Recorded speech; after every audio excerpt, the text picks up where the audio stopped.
तो कोई भी आत्मा दूसरी आत्मा का डिसीजन एक्चुअली नहीं लेना चाहिए, राय देनी चाहिए। ना किसी को कहो कि मेरे लिए आप डिसीजन ले लो, एंड मोस्ट इंपॉर्टेंट ना खुद किसी के लिए डिसीजन ले लो। बहुत अच्छा लगता है जब लोग आकर हमारे को सरेंडर कर देते, बोलते आप बता दो, हम कहते हाँ अभी बताते हैं। अपनी जीवन का डिसीजन लेना हो ना तो दिनों दिन लग जाते हैं डिसीजन लेने के लिए, और दूसरे को डिसीजन देना हो तो कितना टाइम लगता है। फिर इतना क्या इजी है, इतना सोच रहे हो बस ये कर लो।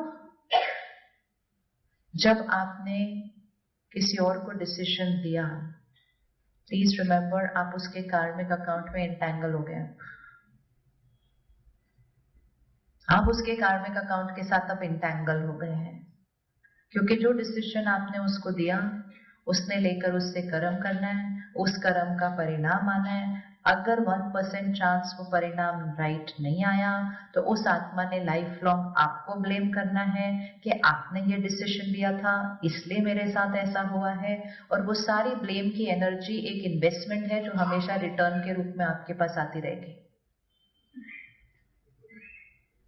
और उसके कर्म का जो परिणाम आया है वो परिणाम के जिम्मेवार हम हैं, क्योंकि डिसीजन हमने दिया था। तो हम इतना इजीली किसी को डिसीजन दे देते हैं, इसमें क्या है ये कर लो, नहीं।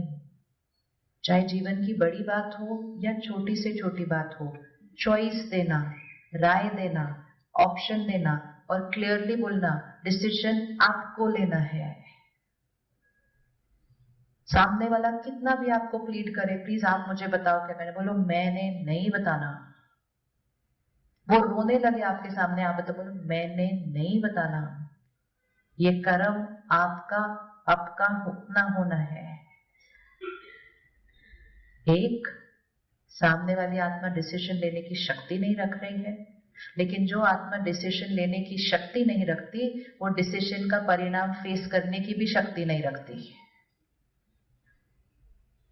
और जो आत्मा परिणाम फेस करने की शक्ति नहीं रखती वो 100% आपको ब्लेम करेगी जब कॉन्सिक्वेंस अच्छा नहीं आएगा, क्योंकि उसके पास शक्ति नहीं है उसको फेस करने के लिए। एंड वो बोले ना बोले लेकिन मन में तो हमेशा बोलते रहेंगे उनकी वजह से, उनकी वजह से, उनकी वजह से, उनकी वजह से। एंड हमें पता ही नहीं है, हमारी इंटेंशन अच्छी थी, हम किसी को हेल्प कर रहे थे, लेकिन हम ऐसा कर्म कर बैठे हैं जिसके लिए एक जन्म नहीं कई जन्म तक हमारे फोन से नेगेटिव एनर्जी मिलती जाएगी। So this whole feeling of feeling very good when someone comes and says आप बता दो मुझे क्या करना है, and we are right there to give advice. Even clearly बोलो मुझे नहीं पता आपको क्या करना चाहिए, मुझे नहीं पता, बोलो नहीं आप बताएं, मैंने नहीं बताना। ये बहुत ज्यादा रिस्की होता है, और इस समय पर बहुत ज्यादा रिस्की होता जा रहा है, क्योंकि बहुत लोग चाहते हैं कि कोई उनका डिसीजन ले ले, क्योंकि डिसीजन लेने वाली जो शक्ति है वो थोड़ी सी कमजोर होती जा रही है। और डिसीजन लेने वाली शक्ति है कौन? सारा दिन जो हमें दिखाई देता है वो ये शरीर है, लेकिन इस शरीर को चलाने वाली शक्ति कौन है? मैं आत्मा हूं। अब मैं आत्मा सारा दिन करती क्या हूं? क्योंकि आत्मा शब्द हम सुनते हैं, लेकिन कब सुनते हैं? स्पिरिचुअल सत्संग में सुनते हैं, या कोई भूत की पिक्चर देखते हैं तब सुनते हैं आत्मा भटक रही थी, ऐसा।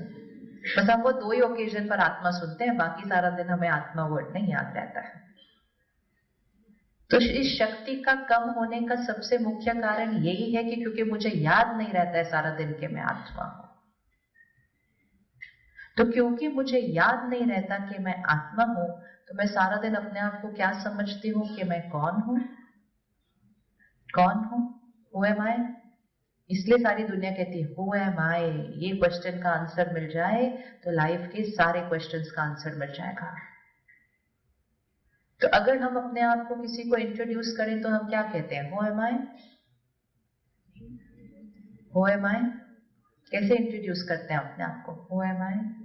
तो हम अपना नाम बताते हैं, हम अपनी क्वालिफिकेशन बताते हैं, हम अपना प्रोफेशन बताते हैं, हम अपने रिलेशनशिप्स बताते हैं, हम so and so of so and so, हम अपना नेशनैलिटी बता सकते हैं, हम अपना रिलीजन बता सकते हैं, हम अपनी कास्ट बता सकते हैं, हम अपनी सिटी बता सकते हैं, ये सारी चीजें हम बताते हैं।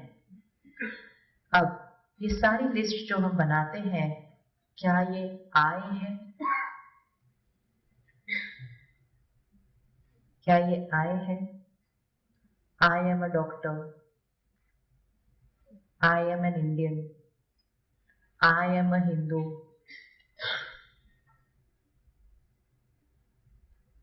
I am a woman. I am a man. सारे में I लगाते रहते हैं हम, और इन सब में I लगाते लगाते जो आए हैं उसको भूल गए। I am so and so's daughter, so and so's wife. I am a Mumbaikar. I हर चीज में I लगा दिया। इनमें से कोई भी I नहीं था, ये सारे मैं थे। Doctor is my profession. India is the country where I live in. Hindu is a religion that I practice. This is my relationship. ये सारे माए हैं, लेकिन सबको माए बोलने की जगह हमने इन सबको आए बोल दिया। अब सुनने में लगता है इसमें क्या फर्क पड़ता है, आए है या माए है, उससे क्या फर्क पड़ता है? उससे ही जीवन बदल जाता है। Even when we wake up in the morning and say, let me look at myself in the mirror, तो हम अपने आप को शीशे में देखते हैं, तो किसको देखते हैं? किसको देख रहे हैं शीशे में? शीशे में किसको देख रहे हैं? शीशे में देखते हैं इसको और बोलते हैं I am not looking good today, और I have become very fat, और आई हैव लॉस्ट वेट, और I have this, everything is I. क्या ये आए है या क्या ये माए है? शरीर आए है या माए है? शरीर आए है या माए है? श्योर है? फिर भाषा बदलनी पड़ेगी आज से। लेकिन don't get up to say I'm not looking good or I am looking good, or asking people how am I looking. You can say how is my body looking. You cannot say how I am looking, because this is not I. सारा दिन इस शरीर के लिए कहते हैं मेरा शरीर, मेरा हाथ, मेरा पैर, मेरा सर दर्द हो रहा है, और फिर भी कहते हैं how am I looking. तो वो I and my को टोटली क्या कर दिया हमने? मिक्स कर दिया। तो ये सब कुछ माय है, और इस सब चीजों को यूज करने वाली, ये रिश्तों को निभाने वाली, ये रोल्स को प्ले करने वाली वो चैतन्य शक्ति आई है। एंड वो आई जो शक्ति है वो कहती है दिस इज माइन, ये मेरा शरीर है, ये मेरा देश है, ये मेरा प्रोफेशन है, ये मेरे रिश्ते हैं, ये सब कुछ माइन है, लेकिन आई एम दिस। अब इससे फर्क क्या पड़ता है?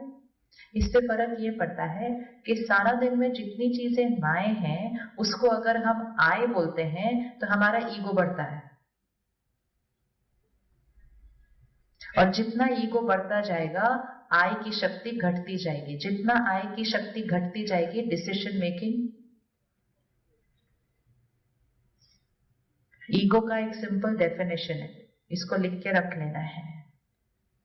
Ego is attachment to a wrong image of myself.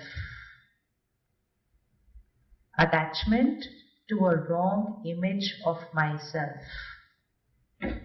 शरीर को आई समझा, रोल्स पोजिशन रिश्तों को आई समझा, फिर उससे अटैच हो गए, and that is ego consciousness. मैं आत्मा हूं ये याद रहा, तो that is soul consciousness.